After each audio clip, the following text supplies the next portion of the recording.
வேதநாதாவே ஜாதிகளின் கர்த்தாவே மெய்வழி நாமநாதமே மெய்வழியாண்டவர் திருவடிகளே சரணம். முத்திபூர்ணம். மெய்யாகவே சதுரேகம் கோடி கால மக்களிடத்திலும் உள்ள சர்வமூல மந்திர நிரூபிய மகான்மியராகிய யுகவான் சாலை ஆண்டவர்களே முத்தி பாலிப்பு.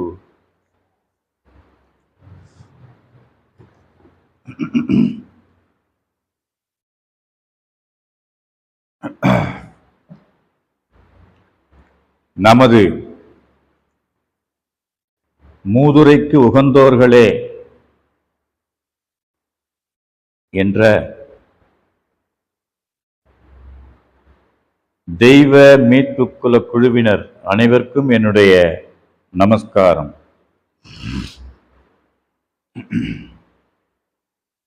என்ன காலம் இறைவன் திருவருள். ஞானத்தை தேடி அலைஞ்சி திரிஞ்சி பாடுற்று பெற வேண்டியத இருந்ததன்படியே இருந்த இடத்துல இருந்து தெய்வம் அனுபவிக்க வச்சிருக்காங்க. இந்த குழுவுல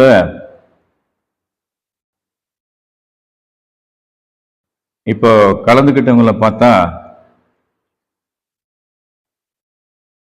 பல ஊர்ல இருக்காங்க, பல நாட்டில் இருக்காங்க. இருந்தாலும் இது நம்மள எல்லாத்தையும் இந்த ஒருங்கிணைப்பு பண்ணுது இல்ல, வரிசைப்படுத்துதுன்னா லைன் படுத்துது இல்லையா, வரிசை. அது என்னவா இருக்குன்னா ஆன்லைனா இருக்குது.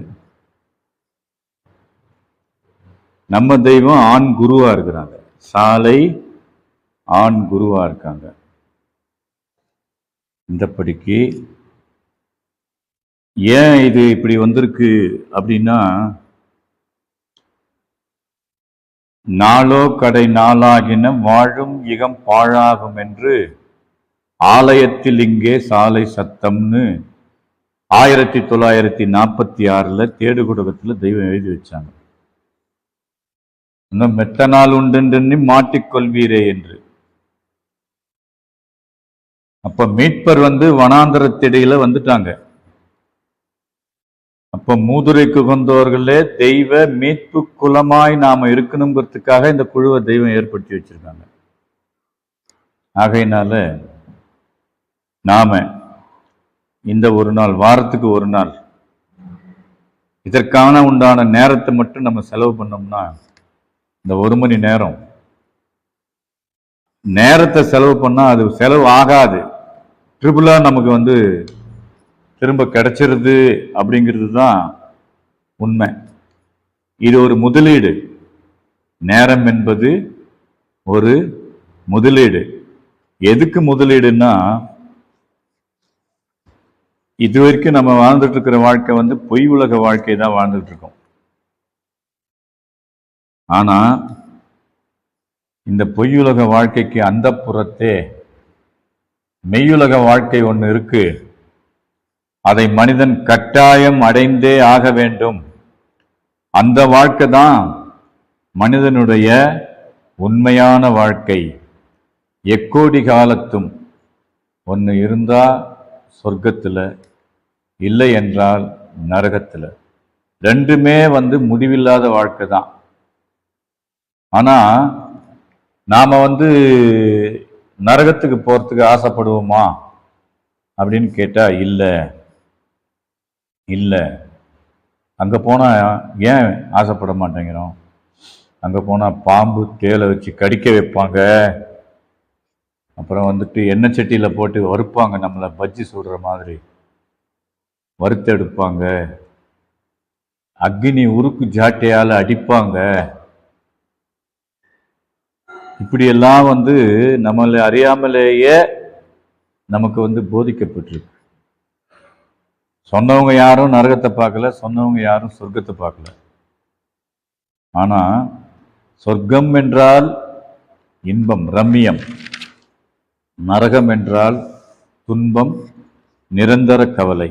இங்க நிரந்தர ரம்மியம், அங்க நிரந்தர கவலை. அப்படி இருக்கும் பொழுது இதை எப்படி அடையிறது அப்படிங்கிறது தான் கடந்த 13 வாரங்களாக இந்த 7வது பிறப்பு எண்ணக்கூடிய மகா அற்புதமான, மனிதனை தவிர வேறு உயிரினங்கள் எதையுமே அடைய முடியாத ஒரு பிறப்பின் ரகசியத்தையும் அதனுடைய சிறப்பையும், அந்த பிறப்பை ஒரு மனிதன் ஒரு குருவின் மூலமாக பெற்றுவிட்டால் அதனால் வரக்கூடிய கற்பாந்த கோடி கால நன்மைகளையும் நாம் பார்த்து கொண்டு வந்தோம். இன்றைய தினமும் அதே 7ஆம் பிறப்பு தான். இன்னும் இருக்கு நிறைய. அப்ப இவ்வளோ பேசியிருக்காங்க தெய்வம் அப்படின்னு பார்த்தா, அப்ப இதனுடைய மேன்மைக்கு ஏதாவது ஒரு அளவு இருக்கா? ஸ்கேல் நம்மளால போட முடியுமா? எடை போட முடியுமா? இத முடியாது. ஆகையினால நாம என்ன செய்யறோம் அப்படின்னா, தெய்வம் நீ இதெல்லாம் நீ பார்த்து பண்றதுக்கு உன்னால முடியாது, அதற்குண்டான அறிவை நீ பெறல. ஏதோ நான் பேசும்போது கொஞ்சம் புரிஞ்சுக்கிட்டேன், என்னுடைய வார்த்தைய கொஞ்சம் புரிஞ்சுக்கிட்டேன், அதனால உன்னுடைய அறிவுல சுனசுனப்பு ஏற்பட்டு என்னுடைய வார்த்தைக்கு கொஞ்சம் இணங்கன. அப்படி இணங்கன இணக்கத்துக்கு தான் இந்த பரிசு கொடுக்குறேன் நான் உனக்கு. என்ன பரிசுன்னா பதம். என்ன பதம்? பரமபதம். பரமபத வாழ்வினுக்கே பாரில் படைத்த மனு. வரமான சொர்க்கபதி. சொர்க்கம்ங்கிறது வரம். வரமான சொர்க்கபதி வாழ்வினுக்கே வந்த மனுன்னு குறிப்பிடுறாங்க. அப்போ அந்த சொர்க்கபதி வாழ்வும் பரமபத வாழ்வும் நமக்கு சித்திக்கணும்னு சொன்னா நமக்கு எது அவசியம்னு பார்த்தா அந்த 7ஆம் பிறப்பு. 6 பிறப்பு வரை இறைவன் தானே கடத்தி கடத்தி கடத்தி கடத்தி கொண்டு வந்துட்டாங்கன்றத நாம முன்ன பார்த்தோம். நம்மை அறியாமலேயே ஒரு பிறப்பிலிருந்து மற்றொரு பிறப்பு, மற்றொரு பிறப்பிலிருந்து மற்றொரு பிறப்பு, இப்படியே 6 பிறப்பு தெரிவைங்கிற பக்குவம் வரைக்கும் நம்ம வந்துட்டோம். ஆனா 7வது பிறப்பு அப்படிங்கிறது ஒரு சிவகுரு வரதரிடம் போய் நாம பரிபூர்ண சரணாகதி அடைந்து அவர்களுடைய மனோநோக்குக்கு இணங்கி அவங்களோட இரக்கத்தை நாம சம்பாரிச்சு அவங்க கருணையால பிறப்பிக்கப்படுவது. அதுக்கு தனித்த ஒரு யோனி இருக்கு, அதுதான் ஆவிட யோனி. இதெல்லாம் நம்ம பார்த்தோம் இல்லைங்களா? இன்னைக்கு அதனுடைய சிறப்பை தான் மறுபடியும் தெய்வம் வாக்கியத்துல கொடுக்குறாங்க. இன்னும் நிறைய வாக்கியங்கள் பின்னாடி பார்க்க போறோம். இது ஏன் திரும்ப திரும்ப தொடர்ச்சியா பேசிக்கிட்டு வரோம் அப்படின்னா, இதனுடைய முழுமை அப்பதான் தெரிய வரும். இத்தனை இடத்துல இந்த 7வது பிறவியை பத்தி தெய்வம் இவ்வளவு உன்னதமா எடுத்து பேசியிருக்காங்கன்னா, அப்ப அந்த 7வது பிறப்பு என்பது மனிதனுக்கு எவ்விதமான தலை அவசியமான ஒன்றாக இருக்குதுங்கிறத நாம சிந்திக்கணும். இப்ப இந்த குழுவுல அட்டன் பண்றோம் இல்லையா, அவங்க செவியில இது போய் உள்ள நுழையுது. ஆமா, இவ்வளோ ஜீவராசியும் செத்தா திரும்ப அதை பத்தி யாருமே நினைக்கிறது இல்லை. ஆனா மனிதன் இறந்துட்டா மட்டும் 16வது நாள், 30வது நாள், 40வது நாள், அப்புறம் வருஷம் வருஷம் தெய்வ வாக்கியத்துல அதையும் அவங்க தான் எடுத்து கொடுக்குறாங்க. நம்மளுக்கு அந்த சிந்தனையை தூண்டுறாங்க நம்மளுக்கு. அப்போ இது ஏன் செய்யறோம் அப்படின்னு என்னைக்காவது நம்ம அறிவுல பட்டுச்சா அப்படின்னா கண்டிப்பா இல்ல, படல. ஏன் படல? தெரியாது. ஒரே பதில், தெரியாது. இவ்வளவுதான், வேற ஒண்ணுமே கிடையாது. அப்ப இது தெரிஞ்சுக்கணுமா இல்லையா? அது தெரிஞ்சுக்கிட்டவங்க சொல்லும் பொழுது கொஞ்சம் செவி கொடுத்து கேட்கணும். இது நியாயமா அல்லது தவறா, சரியா, அப்படின்னு சீர்தூக்கி பார்த்து நமக்கு இது தேவையாங்கிறத நாம பார்க்கணும். அப்போ இந்த 7வது பிறப்பு பத்தினுடைய சிறப்பை மீண்டும் தெய்வம் திருமஞான குரல் வாக்கியம் 6 பக்கம் 77 79 வரைக்கும் இதனுடைய பிரஸ்தாபத்தை பேசுறாங்க, உத்தரவு பண்றாங்க. நாம இன்று இப்போது இங்கே அதை காண்போம். பிரம்மோதய மெய்வழி சாலையாண்டவர்கள் வாக்கியம். மனிதன் நித்தியனாகையால் இவன் அழிவதே இல்லை. மனிதன் நித்தியனாகையால் இவன் அழிவதே இல்லை. அழிந்து போவதற்கென்று இவன் படைக்கப் பெறவில்லை. நீதியெனும் பொருளான மனுக்குலத்தை அந்த நித்தியனாகிய இறைவனாகிய நித்தியன் நீதியெனும் பொருளான மனுக்குலத்தை நித்தியனும் நித்தியத்திற்கே படைத்தான்.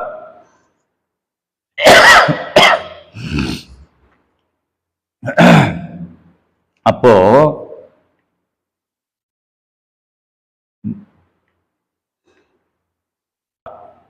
சரி, நித்தியத்தை படைச்சிட்டாருல்ல, நித்தியத்தை அடையக்கூடிய வழி நமக்கு தெரியுமான்னா தெரியாது. அதனால அந்த வழியை சொல்றதுக்கு வேதத்தை படைத்தான். எல்லா மதங்களுக்கும் வேதம் இருக்கா இல்லையா? எல்லா மதங்களுக்கும் வேதம் வழிகாட்டி. இப்போ ஒவ்வொருத்தருடைய வாழ்க்கை நெறிமுறைகள் எதை வச்சு அடிப்படையா கொண்டிருக்கு அப்படின்னு பார்த்தா வேதத்தை அடிப்படையா வச்சுதான் வாழ்க்கை இருக்கு இல்லையா? அப்போ அந்த நீதி எனும் பொருள் யாரு அப்படின்னா மனுக்குலம். அதை படைச்சது யாரு? நித்தியன். எதுக்காக படைச்சாரு? அதே நித்தியன் இடத்துல போய் சேர்ந்து நித்தியன் ஆவறதுக்கு. நீதியனும் பொருளான மனுக்குலத்தை நித்தியனும் நித்தியத்திற்கே படைத்தான். அதற்குண்டான வழி சொல்றதுக்கு வேதத்தை படைத்தான். ஆனா அந்த வேதத்தை இந்த மனுக்குலம் ஓதுச்சா இல்லையா? மனுக்குலம் அத்தனையும் வேதம் ஓதிட்டு இருக்காங்களா இல்லையா? எந்த மதமா இருக்கட்டும்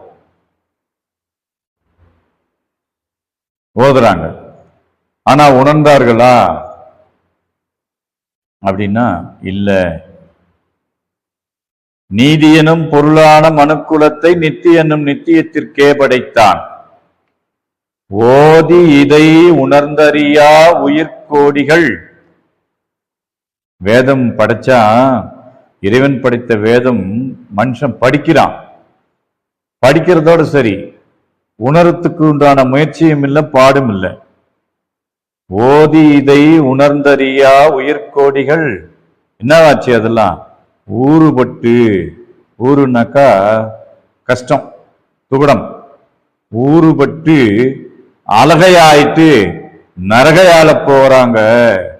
ஊறுபட்டு அலகை நரக ஆளலாலே சாதி மனு சாதிக்கணும். மெய்வெளியில வியாழக்கிழமை சபை இருக்கு அப்படின்னா 11 மணின்னா 10:58 அங்க வந்துடணும். 10:58 அனுப்புன அந்த எஜமானருடைய வார்த்தை அல்லவா, ஆதிபிதா அவனுடைய வார்த்தை அல்லவா இப்ப நம்ம பேசுறோம். அப்போ இது கிடைக்குமா? கிடைக்காதே. அப்போ இது காத்திருந்து பெறணுமே அப்படிங்கிற அந்த வேட்கை நமக்கு வரணும். அப்ப ஓதி இதை உணர்ந்தறியா உயிர்கோடிகள் ஊறுபட்டு அலகை நரகாலனாலே சாதி மனுக்குலம் அனைத்தும் ஜீவன் கண்ட.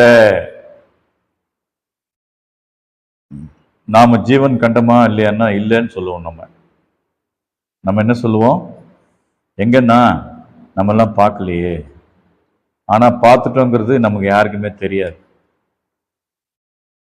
தெய்வம் இன்னார்னு தெரிஞ்சுக்கிறது தான் ஜீவனை பார்க்கறது.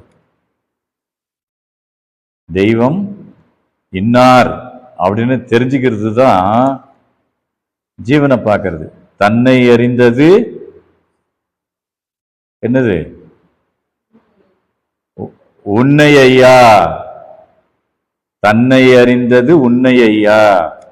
அப்ப நம்ம தெய்வம் யாரு, மெய்வழி ஆண்டவங்க யாருன்றது நமக்கு தெரிஞ்சு போச்சு இல்லையா? அப்ப தெரிஞ்சிடுச்சு அப்படின்னா நாம் நம்மை தெரிந்து கொண்டோம். வெளியில 700 கோடி மக்கள் தொகை இருக்குதுங்க மொத்தத்துல, நம்மளையும் சேர்த்து. அந்த மக்கள் தொகையில சொற்பமான சில ஆயிரம் கூட்டம் மட்டும்தானே இந்த மெய்வழி குழாத்துக்குள்ள வந்து இப்படி உட்கார்ந்து பேசிக்கிட்டு இருக்கு. பேசுதா இல்லையா?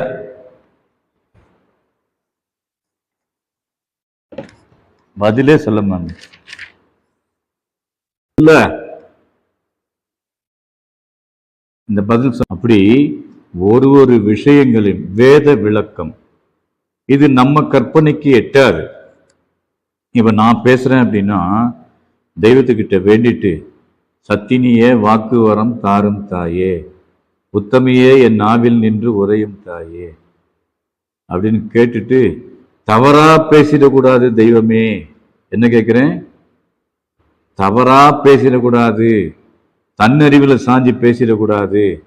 மக்கள் உங்களை நம்பி உங்க வாக்க நம்பி வராங்க, அவங்களுக்கு உங்களுடைய நேரடி பொக்கிஷத்தை நான் கொடுத்துடணும் அப்படின்னு வேண்டிதான் பேசுறேன், பயந்து. அப்போ அங்க உண்மை வருமா பொய் வருமா?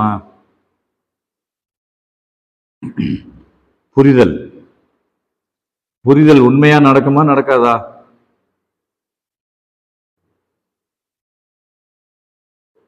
அப்ப கேட்கிற பேருக்கெல்லாம் அது உணர்வுல போய் தைக்கும்ல. ஆமா.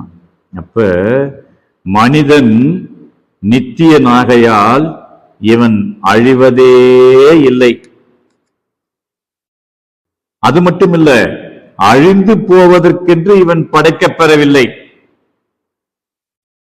ஒன்று, பரமபதத்தில் நித்திய மகிழ்ச்சியோடு எக்கோடி காலத்திற்கும் வாழ வேண்டும், அல்லது நரகத்தில் நித்திய அவஸ்தையை அனுபவித்துக் கொண்டிருக்க வேண்டும். மற்றைய படைப்பு எல்லாம் அழிந்து போய்விடும். இவன் நித்திய வஸ்துவாகையால் அழிக்கப்பட்டு போவதில்லை. நாம் இதுவரை 6 தரம் பிறந்து அறிவு பிறப்பாகிய இந்த வளர்ச்சிக்கு வந்திருக்கிறோம் அப்படிங்கிற இந்த ரகசியம் இந்த 7வது பிறப்புங்கிற தலைப்புல இத்தனை வாரமா எடுத்து பேசும்பொழுது திரும்ப திரும்ப திரும்ப திரும்ப நம்ம செவிப்பறையில மோதி மோதி மோதி நினைவுல போய் ஒட்டிக்கிச்சா இல்லையா?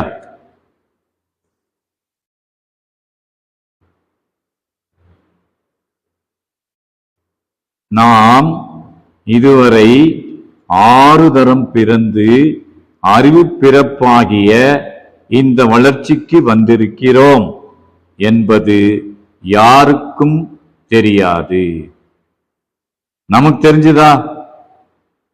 தெய்வத்தினுடைய வாக்கியத்தை எடுத்து விரிக்கும் போதுதான் இதனுடைய மனிதனுடைய சிறப்பே தெரிஞ்சது. ஓ, மனிதன் இவ்வளவு உன்னதமானவனா, நமக்கு அந்த பிறவி கொடுத்துருக்காங்களே, அப்ப இதை என்ன செய்யணும் அப்படிங்கிற ஒரு சிந்தனை மேலோட்டமா நமக்கு வந்துச்சு இந்த வாக்கியத்தை கேட்ட பின்னாடி. அப்போ இந்த வளர்ச்சிக்கு வந்திருக்கிறோம் என்பது யாருக்கும் தெரியாது. ஒரு குழந்தை பிறந்த உடனே பிரசவம் ஆச்சுதான்னு என்றுதானே சொல்கிறோம். பிரசவம் ஆச்சுதுன்னு என்றுதானே சொல்கிறோம். வேண்டுமென்றா மட்டமாக பேச நினைத்து இப்படி சொல்வதில்லையே. வேண்டுமென்றே மட்டமாக பேச நினைத்து இப்படி சொல்வதில்லையே. ஏன்னா அதுல சவம்னு ஒரு பேர் இருக்கு இல்லையா? இப்போ பிணம்னு சொல்றதுக்கு நம்ம ரொம்ப கூசப்படுவோம். ஒருத்தனை பிணம்னு சொன்னா கோவப்படுவான். உயிரோட இருக்கிறவன பிணம்னு சொன்னா கோவம் வந்துடும்ல. அப்போ அதனாலதான் இங்க என்ன சொல்றாங்கன்னா, ஒரு குழந்தை பிறந்த உடனே பிரசவம் ஆச்சுதுன்னு என்றுதானே சொல்லுகிறோம். வேண்டுமென்றே மட்டமாக பேச நினைத்து இப்படி சொல்வதில்லையே. அதன் பேரில் ஏதாவது கோபமா? கிடையாது. இல்லையே. பிரசவம் என்றால் என்ன தெரியாது. தெரியவில்லையா? மூச்சும் சப்தமும் இல்லை என்றால் அதற்கு பெயர் என்ன? மூச்சும் சப்தமும் இல்லை என்றால் அதற்கு பெயர் என்ன? கேள்வி கேட்கிறாங்க. அப்ப தெரியும், ஒருத்தனுக்கு மூச்சும் பேச்சும் இல்லைன்னா சவம். அதுக்கு பேரு சவம். கருவில் மூச்சும் சப்தமும் இருந்தால் தாய் பிழைப்பாளா? பிழைக்க மாட்டாள். ஆகையால் பிறந்தவுடனேயே ஒரு வாசல் அறுத்து ஒரு வாசல் அடைக்கப்பட்டதும் சடார் என்று சுவாசம் வீறிட்டு வெளியே வந்து சத்தமும் எழுகிறது. இது கடந்த வாக்கியத்துல பார்த்தோம். ஒரு ஒரு ஒரு இடத்துல போய் இந்த சுவாசமானது முட்டின உடனே அங்கிருந்து சைக்கிளிங் ஆகுது, சுத்துது, சுழற்சி உண்டாகுது. ஒரு பக்கம் போகுது, ஒரு பக்கம் வெளியே வருது. ஒரு மூச்சு உள்ள போறது பிராணவாயு, வெளியே வர்றது கரியமில வாயு அப்படிங்கிறத நாம பார்த்தோம். அப்போ ஒரு வாசல் தொடர்புல இருந்த வாசல் அடைச்சிட்டாங்க. அடைச்சிருந்த வாசலை திறந்து விட்டுட்டாங்க. அப்போ அது எத்தனை? 9. முதல்ல பார்த்தோம் இல்லையா? 9 ஆபரேஷன்கள் ஒரே நேரத்தில் நடைபெறுகின்றன அப்படின்னு வாக்கியத்தில் நாம பார்த்தோம். அந்தப்படிக்கு ஆகையால் பிறந்த உடனேயே ஒரு வாசல் அறுத்து ஒரு வாசல் அடைக்கப்பட்டதும் சடார் என்று சுவாசம் வீறிட்டு வெளியே வந்து சத்தமும் எழுகிறது. குவா குவான்னு கத்துறோம். குழந்தையில எல்லா குழந்தையும் அப்படிதான் அழுது. அந்த அறுத்தடைத்த திருவாசல் தான் குகனின் வாசஸ்தலம். அந்த தாயினுடைய கருவறையில் இருக்கும் பொழுது ஒரு கனெக்டிவிட்டி இருந்தது. என்ன கனெக்டிவிட்டி? இறைவனுக்கும் நமக்கும். அத இந்த உலகத்துல வருதுனால என்ன பண்றாங்கன்னாக்கா, அதை அடைச்சிட்டு 9 வாசலை திறந்து விட்டுறாங்க. அப்ப 9 வாசலை திறந்து விட்டதுனாலதான் கண்ணு பார்க்குது, காது கேட்குது, மூக்கு நுகருது, நாக்கு சுவைக்குது, தேகம் ஸ்பர்சிக்குது. இப்ப எப்படி ஒரு வாசல் அடைச்சி 9 வாசல் திறந்தாங்களோ அதே போல ஜீவப்பிரயாண நேரத்துல 9 வாசல் உள்ள அடைச்சு விட்டுட்டு அந்த ஒரு வாசலை திறந்துருவாங்க. அதுதான் அறுத்தடைத்த வாசல். அதுதான் குகன் இருக்கும் வாசஸ்தலம். அந்த ஒண்ணுல இருந்துதான் பல கோடி உயிரினங்கள் படைக்கப்பட்டதுன்றத நாம புரிஞ்சுக்கணும். அதன் பின்னர் தான் குழந்தைக்கு ஒரு பெயர் வைக்கிறோம். மூச்சும் பேச்சும் உண்டாகிவிட்டதால் சவம் என்ற பெயர் போய்விட்டது. சவமாக முன்னிருந்தோ இப்போது உயிர் பெற்று குழந்தையானோம். வேறே பிறவி எடுத்தோம். சவம்ங்கிறதுல இருந்து குழந்தைங்கிற பிறப்புக்கு வந்துட்டோம். குழந்தை பிறந்தவுடன் காது கேட்கவில்லை, கண் பார்க்கவில்லை, வாய் ருசிக்கவில்லை. இப்படியே சிறிது காலம் இருந்தோம். ஏற்கனவே இதை பல வகையில பேசினாங்க தெய்வம். இருந்தாலும் திரும்ப திரும்ப திரும்ப நமக்கு இதுதான் வலியுறுத்துறாங்க. கண்ணிருந்தும் குருடாயிருந்தோம், வாயிருந்தும் பேச முடியாது. அந்த மைக்கை ஆன் பண்ணீங்கன்னா மீட் ஓபன் ஆயிடும். பேசல, கண்ணு இருக்கு பார்க்கல, காது இருக்கு கேட்கல, அப்படியே சிறிது காலம் இருந்தோம். பிறகு இந்த பிறவியிலிருந்து மங்கை, மடந்தை, அறிவை, தெரிவை என மாறி மாறி 6வது பருவத்திற்கு வந்துள்ளோம். இந்த இடத்துலதான் நாம ரொம்ப ஜாக்கிரதையா வாழ வேண்டிய கட்டம் நமக்கு கடமையாக்கப்படுது. 5 பிறப்பு வரைக்கும் அனுபவிக்கிறதெல்லாம் இறைவனால நமக்கு இனாமாக கொடுக்கப்பட்டது. நீ அனுபவிச்சுக்கோன்னு விட்டுட்டாரு, கணக்கேற்க மாட்டாரு. ஆனா அறிவை பருவம் வந்தவுடனே அந்த முன் சென்ற வாக்கியத்துல பார்த்தோம் அல்லவா, ஒரு சில இடத்துல முடி முளைக்குது, ஒரு இடத்துல இன்பம் அனுபவிக்கணும்னு தோணுது. அப்ப தனக்கு வேணும், தனக்கு இது வேணும், தனக்கு இது வேணும், தனக்கு இது வேணும்னு சொல்லி தனக்குன்னு தேட ஆரம்பிக்குது. இந்த சிந்தனை எப்போது ஒருவனுக்கு விட்டதோ அவன் அறிவை என்ற பருவத்திற்கு மாறிவிட்டான். அன்று முதல் ஒருவன் செய்யும் ஒவ்வொரு செயலுக்கும் கணக்கு எழுதப்பெறுகிறது, கணக்கு எழுதப்பெறுகிறது. அது நன்மையா இருந்தாலும் சரி, தீமையா இருந்தாலும் சரி. ஆனா நம்ம வாழ்ந்துகிட்டு இருந்த உலகத்துல நன்மை என்பது என்னதுன்னு தெரியாது, நன்மை என்பது இன்னதுன்னே தெரியாது. ஆனா தெய்வம் தான் சொல்றாங்க, நன்மை என்னும் தீர்வு. நன்மை யாரு? இறைவன் தான். நன்மை என்னும் தீர்வு மூலமணி பதி. அது தீயது. நந்தி எனும் தீயில் நன்மை எனும் மூலமணிப்பதி, அது நந்தி எனும் தீயில் சூடு இறங்காது. இதோ ஒரு 4 நாளைக்கு முன்னாடி சகோதரர் ஜீவப்பிரியானம் ஆனாரு. சொல்றாங்க, நேற்று சேவை பண்ணாரு, முடி முளைச்சிருக்கு, அண்ணா தீர்த்தம் கொடுத்தேன், கடகடன்னு குடிச்சான்னா, துவண்டு போயிருந்தான், தெய்வீக கலையா இருந்தது. இது யாரால நடத்த முடியும்? என்ன பண்ணாரு? அந்த லாஸ்ட் மூமெண்ட்ல சபையில உட்கார்ந்தார். தெய்வத்தினுடைய சுவிசேஷம் செவிக்குள்ள போச்சு, மருந்து அது. அந்த மருந்தை பத்தி தான் அன்னைக்கு பேசினேன் மதுரையில. மாதவ மருந்து, சிவமாதவ மருந்து, விஷ்ணு மாதவ மருந்து, அந்த மாதவன் தவ மருந்து இருக்குது, நீங்க வாங்க வாருங்கன்னா அவர் வாரிட்டு போயிட்டார். என்ன ஒரு சிறப்பு! அப்ப அந்த அறிவைங்கிற பருவத்துக்கு வந்ததுனாலதான் இது நமக்கும் வேணும்னு எடுத்துக்கிட்டாங்க. அப்படி எடுத்ததனுடைய பயன் தெய்வம் அவங்கள எடுத்துக்கிட்டாங்க. இதுக்காக தாங்க நாம இப்படி உட்கார்ந்து பேசுறது, வேற ஒரு வேலைக்கும் கிடையாது. நமக்கு 1000 வேலை இருக்கு உலகத்துல, நம்ம பார்க்கறதுக்குன்னு நிறைய வேலைங்க இருக்குது. அது அத்தனையும் என்ன வேலைன்னு கடைசியில பார்த்தா வெட்டி வேலை.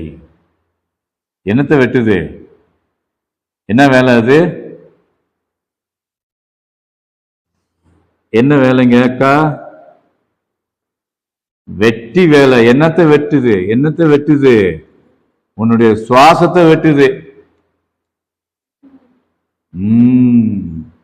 உன்னுடைய மூச்சு துண்டாடப்படுது. உலக காரியங்கள் நம்ம செய்யும் போது, அது யாரா இருந்தாலும் சரி, நானா இருந்தாலும் சரி, இப்ப இதுல இருக்கிறவங்க எத்தனை பேரா இருந்தாலும், இந்த நேரம் இங்க உட்காரும் பொழுது ஆசானாகிய ஆண்டவங்க நினைவுல உட்கார்ந்துருக்கு. உட்கார் பேசினேன். அவர் என்ன பண்றாரு?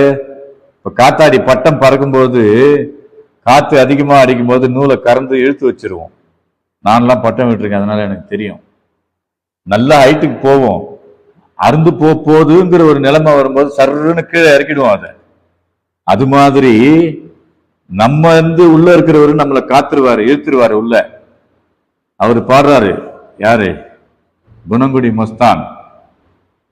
சூத்திர பாவை கயிறற்று விழுமுன் சூட்ச கயிற்றினை பாரடா, ஆதி சூட்ச கயிற்றினை பாரடா அப்படிங்கிறார். அது எங்க இருக்குன்னா நூலா இருக்கு. நூல் அருந்துருது. நூல் அருந்துருச்சுனாக்கா இங்க இன்னும் உள்ளவும் போக மாட்டேங்குது, வெளியும் போக மாட்டேங்குது. ஆனா ஜீவப்பிரயாணமானவங்களுக்கு உள்ள போவோம், வெளியே வராது. இதுதான் ரகசியம். அப்போ இப்படியே சிறிது காலம் இருந்தோம். பிறகு இந்த பிறவியிலிருந்து மங்கை, மடந்தை, அறிவை, தெரிவை என மாறி மாறி 6வது பருவத்திற்கு வந்துள்ளோம். ஒருவர் நமக்கு சொல்லுகிற வார்த்தை நம்மை அல்லது நன்மை அல்லது தீமை. ஒருவர் நமக்கு சொல்லுகிற வார்த்தை நன்மை அல்லது தீமை. இது சரி, இது சரியில்லை, இது மட்டம், இது உயர்வு என்று நன்றாக நிதானமாக தெரிகிற அறிவு இப்போ வந்திருக்கிறது. எப்ப வருது? அறிவை பருவத்துல. அப்ப அந்த அறிவை பருவம் வந்த உடனேயே மேற்சொன்ன எல்லா செயல்பாடும் நம்ம கிட்ட வந்துருது. ஒருத்தர் தீங்கான பாதை சொன்னாக்கா உள்ள இருந்துகிட்டு அவன் தப்பா சொல்றான், அவன் பேச்ச கேட்காத, அவனை நம்பாத அப்படின்னு சொல்லுதா இல்லையா? நமக்குள்ள இருந்து சொல்லுதா இல்லையா?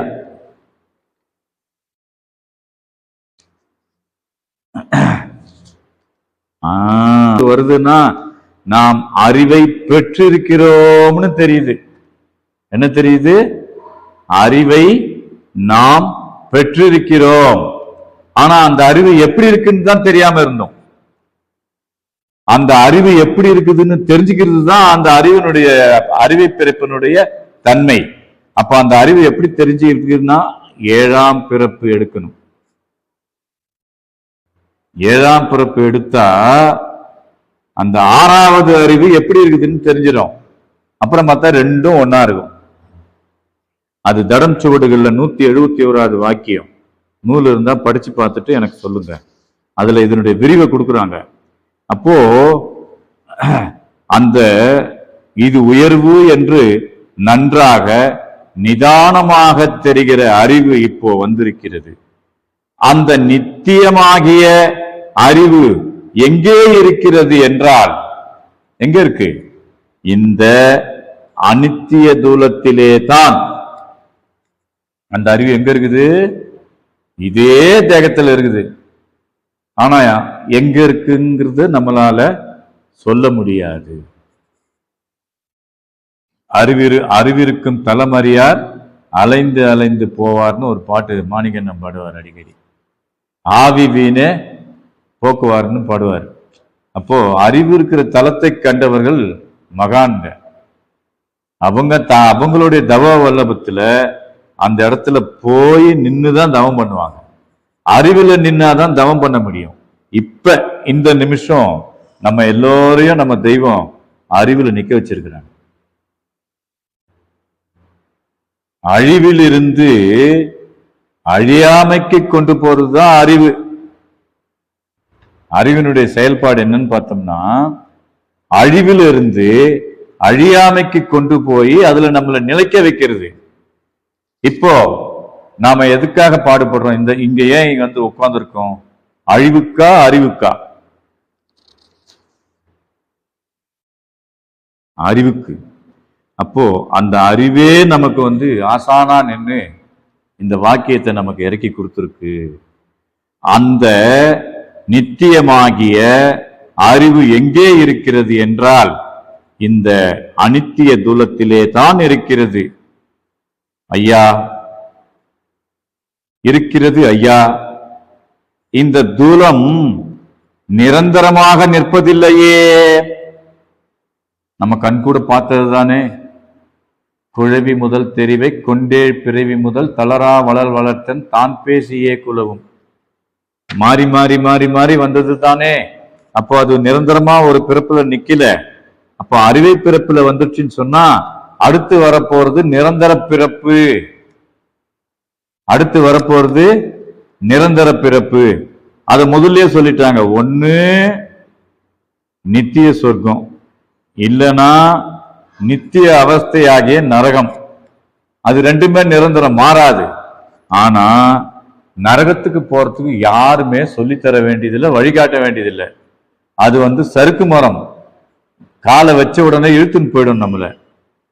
சொர்க்கம் மேடு, சொர்க்கம் மேடு, மெய்வழி என்றோர் மேடு கண்டனவே.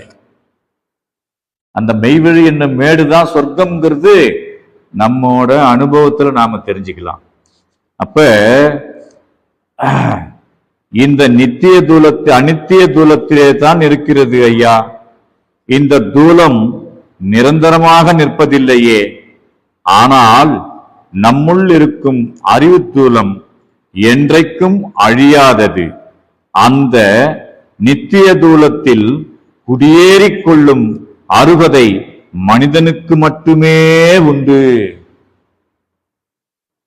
அப்போ நாம என்ன செய்யணும்? நாம குடியேறிக்கிட்டோமா இல்ல இந்த உலகத்திலே உட்கார்ந்துருக்கலாமா? ஆனா குடியேற முடியுமானாக்கா முடியாது. குடியேற்றுவார்கள். யாரு? தெய்வம் நம்மள அந்த நாட்டிற்கு குடியேற்றுவார்கள். அழியா பதி குடியேறிய நாயகமென்குருவில் ஞான முறையீடு. அந்த அழியாப்பதியில இருந்து கையை கொடுத்து தூக்கி அதுல போட்டுருவாங்க. அப்போ நம்மளா போய் குடியேற முடியாது. அவங்களுடைய பேருதவியை கொண்டு நாம் குடியேறலாம் அப்படிங்கிறது இந்த வாக்கியத்துல நமக்கு தெய்வம் மின்னி காமிக்கிறாங்க. ஆனால் நம்முள் இருக்கும் அறிவு தூலம் என்றென்றைக்கும் அழியாதது. அந்த நித்திய தூலத்தில் குடியேறிக் கொள்ளும் அருகதை மனிதனுக்கு மட்டுமே உண்டு.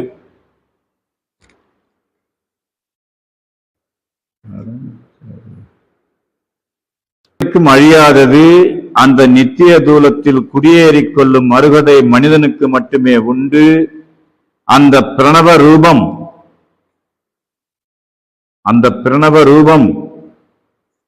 பிரணவ தூலம் எங்கே? ஆனால் நம்முள் இருக்கும் அறிவு தூலம் என்றைக்கும் அழியாதது. அந்த நித்திய தூலத்தில் குடியேறிக் கொள்ளும் அருகதை மனிதனுக்கு மட்டுமே உண்டு. அந்த பிரணவ ரூபம், அந்த பிரணவ தூலம் எங்கே? அதை பெறவேதான் நாம் வந்தோம். மனிதன் நித்தியன். அவன் எக்கோடி காலமும் இருந்து வாழ வந்தவன் என்றே அவனுக்காகவே இந்த பிரம்மாண்ட உலகத்தை உண்டாக்கி 1008 அண்டங்களையும் படைத்து உலகத்தில் உள்ள நீ பார்க்கும் அத்தனையும் அனித்தியம். உலகத்தில் உள்ள நீ பார்க்கும் அத்தனையும் அனித்தியம். ஆனால் மனுத்தலை மட்டும் நித்தியம். அது அழிந்து போகிறது என்றுதான் எல்லோருடைய நினைப்பும். அது அழிவதே இல்லை. அழகையாய் நரகத்திலோ அல்லது சொர்க்கவாசியாய் பரமபதத்திலோ இருக்கிற பொருள் அதுங்கிறது நம்ம தெய்வம். அப்போ ஒண்ணு இருந்தா நரகத்துல இருக்கணும், இல்லைன்னா சொர்க்க. திரும்ப திரும்ப இதுதான் இந்த சிந்தனை நம்ம நினைவு விட்டு போயிடக்கூடாதுன்றதுக்காக தான் திரும்ப திரும்ப தெய்வம் வந்து இதை பேசுறாங்க. அடுத்து பார்க்கும்பொழுது திருமஞான குரல் வாக்கியம் 14 அதனுடைய சிறப்பை கொஞ்சமா கொடுக்குறாங்க. என்ன சொல்றாங்க? இவனை இறைவன் ஒவ்வொரு பிறப்பாக 6 பிறப்பு வரை வளர்த்து வந்தது தேவ பிறப்பாகிய 7வது பிறவி எடுக்க அல்லவா. அது நமக்கு தெரியாது. தெய்வத்துக்கிட்ட வந்து அவங்க வார்த்தையை கேட்டு அறிவு கொண்டு பார்த்து சிந்திச்சு தெளிவடைஞ்ச பின்னாடிதான் ஆமா உண்மைதான் அப்படின்னு நம்ம சிந்தனைக்கு கொஞ்சம் படும். இவனை இறைவன் ஒவ்வொரு பிறப்பாக 6 பிறப்பு வரை வளர்த்து வந்தது தேவ பிறப்பாகிய 7வது பிறவி எடுக்க அல்லவா. அதுதான் இவன் இறைவனுக்கு செலுத்த வேண்டிய கடன். அந்த 7வது பிறவி எடுக்கிறது தான் இறைவனுடைய திருவிடையை போய் சேரத்துக்காக ஆதிக்கால பெட்டகத்துல தாயினுடைய கருவறைக்கு போகிறதுக்கு முன்னாடி அந்த ரோஸ்மிதாக்குடைய காலத்துல இறைவனிட்டு இருந்து நாம கடனாக வாங்கி வந்த சீதனமாகிய அமானிதம் அத திரும்ப எடுத்து கட்டணும்.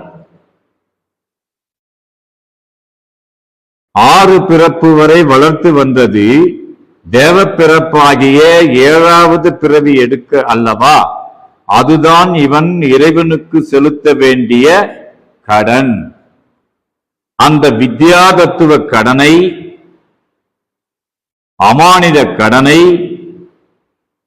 எந்த கோடி காலத்திலாவது இவனால் கட்ட முடியுமா? நம்மளால முடியுமா? முடியாது. அதை கட்டணும்னு சொன்னா நாம துறவரம் போயாகணும். தன்னை அறிதல்ங்கிற தவமுறைக்குள்ள போய் உட்காரணும். நெடும் பாடு இருக்கு. பாடுபட்டு பலன் எடுக்கணும். அதுக்கப்புறம் தான் அந்த கடனை கட்டக்கூடிய தகுதி நமக்கு வரும். ஆனா கலியுகத்துல பிறந்துட்டதுனால அந்த கலியுக வரதராகிய நம்முடைய எம்மான் ஆகிய சாலையாண்டவர்கள் என்ன செய்யறாங்க தெரியுமா?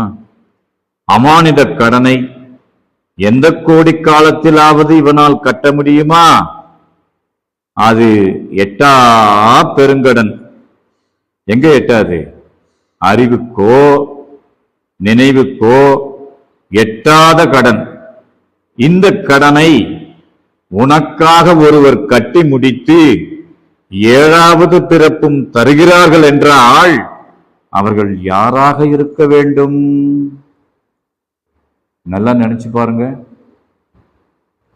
ஒரு 50,000 கடன் வாங்கிட்டு கட்ட முடியலனாலே ஜாமீன் போட்டவன் சண்டை போடுறான். உன்னை நம்பி நான் ஜாமீன் போட்டேன், என்னை கொண்டு போய் உங்களை மாட்ட விட்டுட்டியே. இதெல்லாம் உலகத்துல நடக்குது இல்ல, கண் கூட பாக்குறோம். பிரச்சனை வந்துருது. ஆச்சா போச்சான்னு கடைசியில கஷ்டமும் கவலையும் தான் மிச்சமாகுது அதுல. ஆனா இங்க தன் சாயலா படைச்சிட்ட காரணத்தினால கலியுகத்துல பிறந்துட்டானேன்றதுக்காக வேண்டி ஏதோ நம்ம பேச்ச கொஞ்சம் கேட்டானே அப்படிங்கிறதுக்காக நம்ம மேல இரக்கம் கொண்டு நம்முடைய பெருமானார் அவர்கள் நம்மளுடைய கடனை கற்றுட்டாங்க. கற்றதோடு மட்டும் இல்ல, அந்த 7வது பிறப்பையும் இனாமாக கொடுக்குறாங்க. இது நம்ம சிந்தனைக்கு எட்டுமா? இப்படி இவங்க சொல்றத கொஞ்சம் சீர்தூக்கி பார்த்து இது நம்மால் ஆகக்கூடிய செயல் இல்லை என்ற நினைவு நமக்கு வரும்பொழுது சுரீல் மண்டையில் அடிக்கிற மாதிரி இல்லை, நமக்கு உணர்வோடு இருந்தா அடிக்கும். நிச்சயமா இந்த கடனை நமக்காக ஒருத்தர் கட்டுறாங்களேன்னு கலகல கலகலன்னு தண்ணி வந்துடும் கண்ணுல இருந்து. ஏன்? கரணம் தப்புனா மரணம். இந்த ஒரு கைத்துல கழக்கூத்தாடி ஆடுறாங்க பாத்தீங்களா? ஒரு நீளமான கம்பை வச்சுக்கிட்டு அத்தனோண்டு கயிறுல நடந்து போவாங்க. இந்த பக்கம் ஒரு கவட்டையில ஒரு கயிறு இருக்கு, அந்த பக்கம் ஒரு கவட்டையில கோத்து வச்சுட்டு இழுத்து வச்சு அடிச்சிருவான். அவர் குச்சியில பேலன்ஸ் பண்ணிட்டு ஆடிக்கிட்டே இப்படி இப்படி இப்படி ஆடிக்கிட்டே நடந்து போயிடும் அந்த பொண்ணு. அப்போ அந்த வித்தைய அதை கத்துக்கிட்டு இருக்கு எதுல வச்சிருக்கு தெரியுமா? ஒரு முனை கூறாக நினைவுல, அந்த பேலன்ஸ் பூரா நடக்கிற கால்ல இல்ல, அதனுடைய நினைவுல இருக்குது. அந்த காலை எந்த பக்கம் எப்படி எடுத்து வச்சா நாம விழமாட்டோம்னு நினைவு உத்தரவு கொடுக்க கால் அடுத்த அடி எடுத்து வைக்குது. இதெல்லாம் நம்ம பார்த்திருக்கிறோம்ல. நமக்கும் அப்படிதான். நாமளும் இப்ப கூத்தாடிட்டு தான் இருக்கிறோம். நம்மளும் இப்ப கூத்தாடிட்டு தான் இருக்கிறோம். இந்த கூத்து உலக கூத்து. ஆனா அவங்க கொடுக்கிறது மலக்கூத்து. பாரும் பார் மலக்கூத்திதே, மும்மலம் ஒழியும், முப்பால் போகும், முப்பால் வரும், பொங்கும். அப்போ அது எட்டா பெருங்கடன், அறிவுக்கோ நினைவுக்கோ எட்டாத கடன். இந்த கடனை உனக்காக ஒருவர் கட்டி முடித்து ஏழாவது பிறப்பும் தருகிறார்கள் என்றால் அவர்கள் யாராக இருக்க வேண்டும்? இதை லேசாக நினையாதே. இந்த லேசா நினைச்சா என்ன வரும்? பாவம் தான் வரும். அப்ப நம்மோட தெய்வம் நம் மீது இறக்கப்பட்டு ஏதோ இந்த கலிகாலத்துல மாட்டிக்கிட்டான், துறவரம் போக முடியாது, துறவரமும் போக வேண்டாம், நீ என்ன பண்ணு, என்ன நினைச்சிட்டு இரு போதும், உலக வாழ்க்கையை வாழ்ந்துக்க, சம்பாதி, கல்யாணம் பண்ணிக்கோ, வேலை பாரு, எல்லாம் பண்ணு, ஆனா என்னையும் நினைவில் வைத்துக்கொள். ஏன் அப்படின்னா சம்பாதித்தது அனைத்தும் கைவிட்டு போக போகிற ஒரு நாள் வரப்போகுது. அப்பதான் அந்த கடனை அடைக்கிற விஷயம் நடக்கும். கடனை அடைக்க முடியலன்னா அடிச்சு தூக்கிட்டு போயிடுவாங்க. அடைக்கிறதுக்கு ஒருத்தர் ஓடி வந்துட்டாருன்னா, நான் இருக்கேன், நீங்க போங்க, நான் கொடுத்துட்றேன் அந்த பணத்தை, அந்த கடனை நான் கட்டிடுறேன் அப்படின்னு ஒருத்தர் சொல்றதுக்கு வரும்பொழுது வெற்பாக யமன் தூரம் போயிடுவார். பரவாயில்ல, இவர் வந்துட்டார், இவருக்கு மேல ஒருத்தர் வந்திருந்தா அப்ப கடன் கட்டிடுவாங்க, நம்பிக்கை அவர் போயிடுவார். அப்போ இதை நாம லேசாக நினைக்க முடியுமா? அப்படி நினைக்க கூடாது. அப்படிங்கிறதுனால தெய்வம் இந்த வாக்கியத்தின் மூலமாக உனக்காக வேண்டி உன்னுடைய அமானிதமாகிய வித்யா தத்துவ கடனை நான் கட்டுறேன் அப்படிங்கிறத சொல்லாம சொல்றாங்க. நமக்கு சொல்லாமல் சொன்ன சுமூக சஞ்சீவியாக வந்திருக்கும் நமது குலதெய்வமாகிய பிரம்மோதய மெய்வழி சாலை ஆண்டவர்களின் திவ்ய திருவடிகளுக்கே பரிபூரண சரணாகதி அடைந்து அவர்கள் அளக்க நிற்கும் நிஜநிதி புதுவாழ்விலே நாம் எல்லோரும் மனங்கூடி சேர்ந்து இந்த 6வது பிறப்பை பெற்றுள்ள நாம் அவர்களுடைய அருளினாலே 7ஆம் பிறப்பெடுத்து அவர்கள் அளித்த கடனை கட்டிய பாக்கியர்களாக நாம், பாக்கி இல்லாத பாக்கியர், பாக்கியமே எங்கள் பரம தயாளரே பாடுறோம். அங்க பாக்கி இல்லை, அதனாலதான் பாக்கியர். பாக்கி அவங்க ஈந்துட்டாங்க, பாக்கி ஈந்துட்டாங்க அவங்க. ஆகையினால நாம் எல்லோரும் அவர்களுடைய அந்த 7ஆம் பிறப்பாகிய நித்திய பிறப்பை எடுத்து அவர்களோடு ஒன்றி வாழ்வோம் என்று கூறி என்னுடைய முத்தி பேருரை மீண்டும் தொடரும். அனைவருக்கும் நமஸ்காரம், நமஸ்காரம், நமஸ்காரம். முத்திபூர்ணம். மெய்யாகவே சதுரயுகம் கோடிகால மக்களிடத்திலும் உள்ள சர்வமூல மந்திர நிரூபிக மகான்மையராகிய யுகவான் சாலை ஆண்டவர்களே முத்தி பாலிப்பு. எல்லோருக்கும் நமஸ்காரம்.